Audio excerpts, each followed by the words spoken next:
प्रिय विद्यार्थियों, मैं डॉक्टर शालिनी मूलचंदानी, सह आचार्य एवं विभागाध्यक्ष हिंदी, राजकीय डूंगर महाविद्यालय बीकानेर। आज हम चंद्रधर शर्मा गुलेरी की प्रसिद्ध प्रेम कहानी उसने कहा था की समीक्षा करेंगे।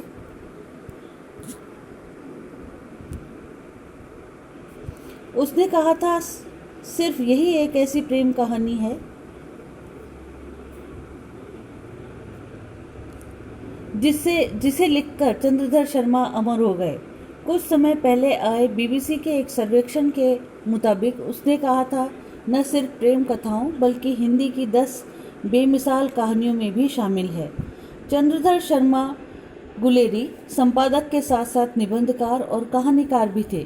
उन्होंने कुल 3 कहानियाँ लिखी हैं, बुद्धू का कांटा, सुखमय जीवन और उसने कहा था। लेकिन हिंदी साहित्य में उसने कहा था और गुलेरी जी को एक दूसरे का पर्याय माना जाता है। यह कहानी आज के प्रेमी प्रेमिकाओं की तरह न कोई प्रेम सप्ताह मनाती है, न प्रेम दिवस, न गुलाबों के आदान प्रदान का दिन और न ही वादे किए जाने का। लेकिन इसके लिखे जाने के 100 साल बाद भी आज जब हिंदी की प्रेम कहानियों का जिक्र होता है तो बहुतों की स्मृति में सबसे पहले इसी का नाम आता है। कुछ समय पहले आए बीबीसी के एक सर्वेक्षण के मुताबिक उसने कहा था न सिर्फ प्रेम कथाओं बल्कि हिंदी की 10 बेमिसाल कहानियों में शामिल है। आलोचक नामवर सिंह का कहना था कि उसने कहा था का समुचित मूल्यांकन होना अभी बाकी है। उनके मुताबिक अभी इसे और समझे और पढ़े जाने की ज़रूरत है। किसी कहानी को अमर बनाने वाला सबसे बड़ा गुण होता है कि वह आपको बार बार पढ़ने के लिए उकसाए और बार बार मन में अटकी सी रह जाए।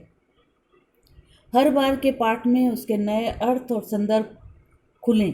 हर बार यह लगे कि कुछ कहने समझने को बचा रह गया। उसने कहा था इस कसौटी पर खरी उतरती है।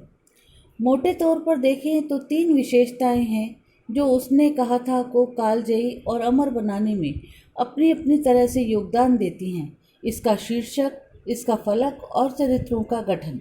यह न तो बुद्धू का कांटा और सुखमय जीवन की तरह अपने शीर्षक में अपनी कहानी बता देने वाली कहानियों में से थी, न ही उस समय लिखी जाने वाली तमाम अन्य कहानियों के शीर्षक की तरह सीधी सपाट। इसके नाम के साथ ही इसे जानने समझने का रोमांच बढ़ने वाला रहस्य जुड़ा हुआ था। शीर्षक सीधे सीधे पाठकों को खींचता है और उनसे पुकार कर कहता है कि पढ़ो, किसने कहा था, किससे कहा था, क्यों कहा था, क्या कहा था।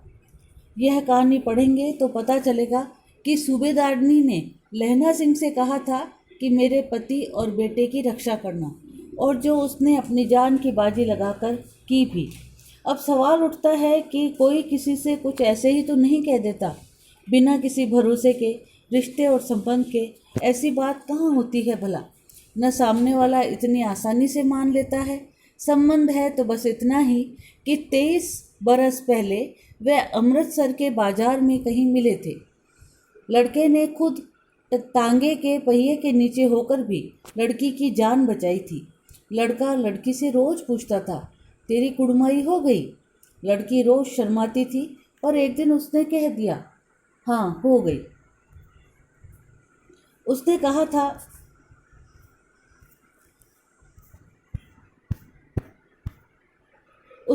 था प्रथम विश्व युद्ध के तुरंत बाद लिखी गई थी।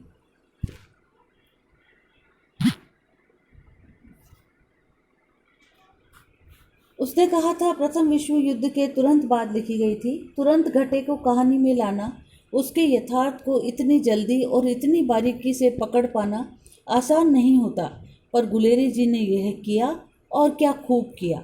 और तब उसने एक लड़के को मोरी में धकेल दिया था, एक कुत्ते को पत्थर मारा और एक वैष्णवी से टकराकर अंधे की उपाधि भी पाई थी। 12 साल के उस लड़के की मनस्थिति के बीच कहानी बीच के अंतराल को खाली छोड़ते हुए सीधे 25 साल आगे जाती है, यह बिन बताए कि फिर क्या हुआ। 5 खंडों में यह समानांतर कहानी के फलक को काफ़ी बड़ा बना देता है, जो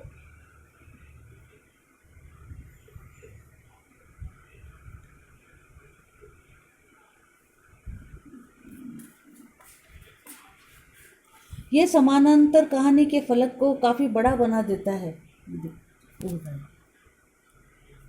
और इस कहानी